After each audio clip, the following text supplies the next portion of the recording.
official beats.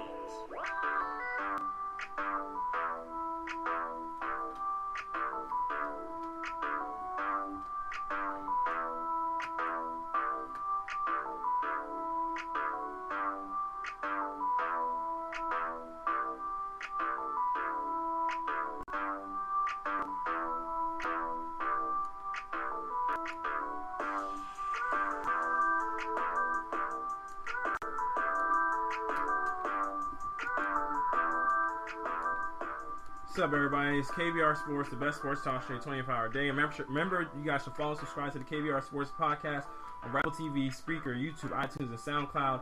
Also, don't forget, you all can follow the KBR Sports Twitter page at KBR_sports with the live links and show topics are tweeted prior to every single show. Also, don't forget, you call in at 571-991-0566 in order to give your thoughts and opinions on any KBR Sports show topic that we may have discussed or any topics that you guys want to discuss with us. Remember, the number is 571-991-0566. And last topic I touched on Ezekiel Elliott's response to the NFL. I want to give the whole response in totality just so we make sure we cover all the bases. This is Ezekiel Elliott's response to the suspension. I am both surprised and disappointed by the NFL's decision today. I strongly disagree with the league's findings. I recognize the distraction and disruption that all of this has caused my family, friends, teammates, the Dallas Cowboys organization, as well as my fans. For that, I am sincerely sorry. I admit that I am far from perfect, but I plan to continue to work very hard on and off the field to mature and earn the great opportunity that I have been given. Just to touch on that for a brief moment. All right, y'all, let's jump into the trade that the trade that was making news around the league, around all league media today, was the Buffalo Bills engineering a trade with the Los Angeles Rams and the Philadelphia Eagles. The part of the deal that they engineer with the Rams will send wide receiver Sammy Watkins and a 6th-round pick to the Rams in exchange for cornerback E.J. Gaines and a 2018 second-round pick from the Rams. This is a 2018 6th-round pick that the Rams sent to the Buffalo Bills sent to the Rams as well. Then the Eagles also will acquire the cornerback Ronald Darby from the Buffalo Bills. In exchange, the Bills will receive wide receiver Jordan Matthews and a 2018 third-round pick. All right, Nigel, what do you think of the trades that the Bills made today with the Rams and the Eagles? And just remind you, in the 2018 draft, the Buffalo Bills, now after making the deal, they're set up with 2 first-round picks after the Mahomes deal, 2 second-round picks from the Sammy Watkins, and 2 third-round picks from the Matthews and Darby deal. Okay, so what do you think of it? By the Bills? 2 things. Why do they hate Tyrod Taylor so much that they take away his receiving options? They just leave him out there to just fend off for himself in the cold. And then secondly, if you're doing a rebuild, they're doing a great job of it. So, I'm not even trying to be funny. Like, that's serious. They got 2 first-rounders, 2 second-rounders, 2 third-rounders. I mean, if you're doing a rebuild, that's exactly how you're supposed to do it. Yeah. And this team didn't make the playoffs last year.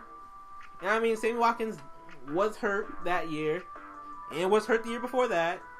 So I mean, you cash in and see what you can get from me. They got a 2nd-round pick from me. It's not a tear. It's not the worst deal in the world. And Jordan Matthews is okay. He's okay. I mean, he's a good second receiver. And E.J. Gaines had a good year for the Rams. His first year there. Then he hurt his foot, I believe. Yeah. And then came back and was okay. Yeah, it was okay. Had foot problems. Yeah. So they traded the right receiver with foot problems. Foot problems. All works out. I mean, to me, it's weird. I mean, I know they say they want to get a whole new regime in their whole locker room. They're not going to be able to switch out the whole locker room. I mean, they're saying yes, they can. I don't see how that's going to be remotely possible, especially to get equitable pieces for what you're sending away. Like Sammy Watkins on a scale next to E.J. Gaines don't match up whatsoever.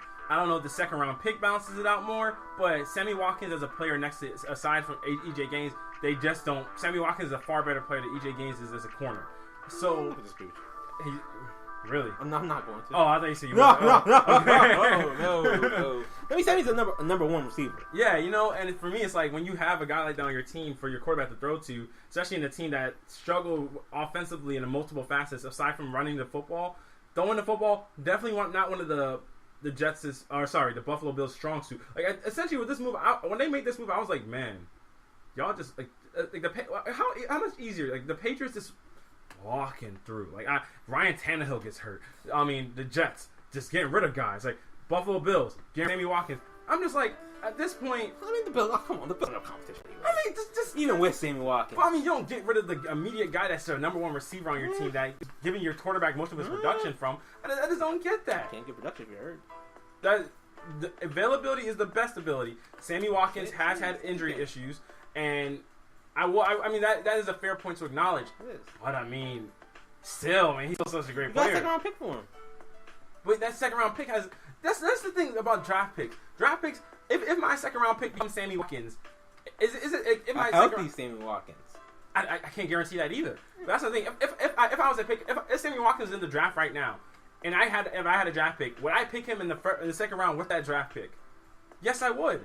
Would you pick Sammy Watkins in the second round if you had that draft pick? Nigel, come on. Yeah. So for me, it's like you traded away a player that you already had and it was already developing. Do I know his injury history? Do I know? You know his injury history? I mean, you're gonna know his injury if you're scouting him out. Yeah. Second round pick. So you trade, So you're trading. Oh no, sorry. No, he got to see. Yeah, exactly. He would be a first round pick. So you know what he can play on the level on the highest level in the NFL. So it's like for me, it's one of those things that I don't. You have to pay that guy as well. You do have to pay that guy, but you're gonna have to pay that second round pick as well too. And if you're healthy, hoping the second round pick becomes Sammy Watkins. You're hoping he's healthier. But I'm saying you can. I mean, that's still leverage you have in contract negotiations.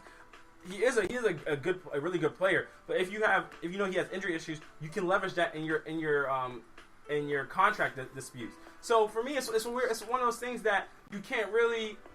I just feel weird from the Buffalo Bills standpoint. From the Rams standpoint, this is a great trade, awesome trade. You finally get a number one receiver that you haven't had since the days of Torrey Holt. Did Kenny Britt not exist? Since the days of Torrey Holt. Why are you disrespecting him? I'm not disrespecting anybody. I'm just saying Kenny Britt just he eclipsed 1,000 yards, and that was his first season getting 1,000 receiving yards. And that was what you say? What you say? I said he had better season than Brandon Marshall did. Just saying. Okay. Who's quarterbacks? Just saying. I don't know. I'll take Casey Keenum over Ryan. Shut up. I would. No, you wouldn't. I would. I'll take No, Casey you Keenum over wouldn't. Ryan. No, you Ryan Fitzpatrick wouldn't. had one good season. No, not. I mean, it's good Casey Bryce Keenum Petty. had. I mean, his Casey Keenum had. Yeah. He just had his largest sample size. He just had as much time to play and have the. That was his only quarterback. That was the only quarterback, though. Who was the other quarterback? The rookie, exactly. Jared Goff. Yeah, keep going. Okay, keep going. Keep going while I'm right. Okay, so no, you're not right because go ahead. No, if I give Jared Goff, if I give Brandon Marshall, Jared Goff, and Casey Keenum, he can eclipse 1,000. And he didn't play every game of the season. Who? Just Brandon Marshall. He missed one game. That still matters. Yeah, he's gonna put up 300 yards in the game. If you miss one game, yeah, I'm just okay. saying, if you miss one game and you have horrible quarterbacks throughout the rest of the game, it affects the numbers. But anyway, for the Rams. With the option now that you have a number one receiver, this is the first because Kenny Britt's 1,000 yard season was the first 1,000 yard season they had since 2007, 2008. It was Torrey Holt who actually had that 1,000 yard season. So now you get a guy who the year before this past season had a 1,000 yard season without even playing all the games. You look at that prospect, you're like, oh my god! And this is a guy. He has speed. He has good hands. He can. What do you say? He does have good hands. Yeah, he's a threat. He's a deep down the field threat. So now you get a guy like that. This creates space for guys like Tavon Austin. This creates space for new guys that you just drafted like Cooper Kupp. A guy you bring in like Robert Woods, who they were formerly teammates in Buffalo, mind you, and especially Todd Gurley, who normally has to deal with a lot of stacked boxes and a lot of attention on the defensive fronts. So now defenses can't just load up on this team like they used to. But the thing is, it does depend on Jared Goff being a viable quarterback in order to maximize what Sammy Watkins can do. Because I mean, when you look at it, the Rams last season dead last in yards. They were dead last in scoring, dead last in yards per play. Sammy Watkins, a few years ago, when he had that yard season, he averaged 17.5 yards per reception. So right now, that would rank top 2 in the league right now with him and Deshaun Jackson. And Chris Hogan. So I mean, I think for the Rams, you get a really good player back in this situation. Now, looking from the Eagles' perspective, actually, you didn't give me. What do you think about the whole Rams situation and them getting him? Actually, I didn't get your full explanation on that. Sorry, I was reading an article. What did you say? I said, in terms of the Rams' point of view from this trade, how do you feel about that in totality as a whole? Like, from what the Buffalo Bills sent back to them and getting EJ Gaines, and then, well, what the Rams getting rid of EJ Gaines and then them getting Sammy Watkins in trade. It's fantastic. I mean, the Rams don't need. I mean, it's weird to say about a team that didn't make the playoffs. They don't need the draft picks. They need talent. They need talent right now. They need receivers desperately, which they got. Their best receiver was an average receiver in Tavon Austin. And who else? Exactly. You're shaking your head. You don't even know. No, I mean... No, not even that you don't know, but it's not. There's no talent there. Yeah, there isn't, yeah. Tavon Austin is always the guy that people bring up. He hasn't even had a 1,000-yard season. It's the 1,000 yards. And he hasn't had a 700-yard season. Yeah, I was going to say, I would like to see a 750-yard season from the guy first. Yeah. I was going to go a season without dropping the ball all the time first. Yeah. But anyway, let's digress. We're not going to talk about Tavon Austin. Mm-hmm. They need talent. They need people to get Todd Gurley some space. They need somebody to get Jared Goff the ball to. They need it now. You know what? A second rounder? It's steep, don't get me wrong. It's a worthy trade for them. They need to do it. Okay, and now Buffalo Bills getting Jordan Matthews and sending. Oh, I mean he's a good second receiver. But they don't have a first receiver. So. Okay, so what do you think? Okay, so what about the standpoint? Before I get to this point with Buffalo Bills, the Eagles. What do you think about the Eagles accruing draft picks? I mean, no, sorry. The Eagles getting rid of Jordan Matthews, a number one target actually for Carson Wentz a year ago. What do you think about them getting rid of him and adding on more on the defensive end of the football? I trust the Eagles to make it work. I don't want to say you trust the Eagles to make it work? I hope they know what they're doing. I mean, because you're trading your number one target away. Didn't they draft somebody? I can't remember, honestly. I can't remember. I feel like they drafted a receiver. They probably did. I mean, we probably can look that up, but we could. Okay, one thing. Okay, so what do you think about the Buffalo Bills from the standpoint of racking up draft picks? Yeah. What do you think about that? It's great. I already said it. I thought it was great. If you're doing a rebuild, which they are, they're doing a great job of it. But that's it's not like Tyrod's old. Tyrod's not old, but what do you think about doing a rebuild right in the middle of a quarterback's prime, essentially? So, I mean, he's got young legs. I mean, he's not been a starter for long. He hasn't had much game time. I mean, so he's still got fresh legs. It's not like he's I understand if you're talking about like a guy in his 30s or something like that. But Tyrod's prime is probably a little bit like a Joe Flacco's or a Colin Kaepernick's prime versus Tyrod. So I mean, doing it in this rebuild is it's okay to me. Like I have no problem with it as long as it's not gonna be like a 10-year rebuild. If they're like, we're gonna get some young guys at the top of the draft. We're gonna go after aggressively after free agents and get some guys in here and get some talent around them. I mean that's okay.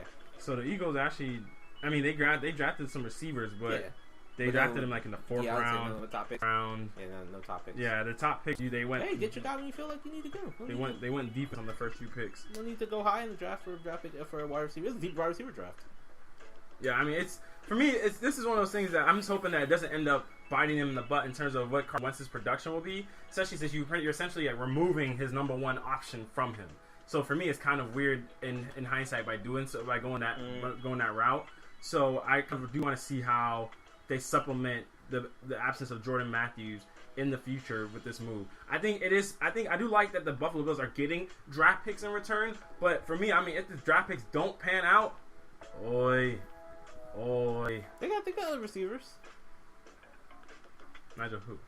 I don't have in front of me. The second Robert Woods was one of their second best receivers, and then I think the guy that yeah, exactly. Yeah, they're in full rebuild. He'll do good. Huh? He'll do good. Who?